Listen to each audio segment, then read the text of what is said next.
Minsan may mga takot ako, o siguro po tayong lahat. We don't want to say what we want kasi we feel like hindi tayo maintindihan ng mga tao. Pero pag ginawa mo pala, pag tumalong ka, ay, gagawin ko na lang. Tapos pagdating mo doon, ay, naiintindihan nila.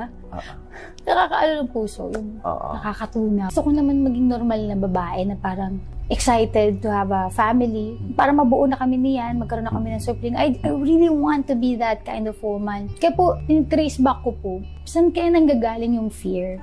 So, sinong katuwang mo para ma-overcome yung fears mo? Una po sa lahat talaga, si Lord talaga. Kapag mag-isa na po ako.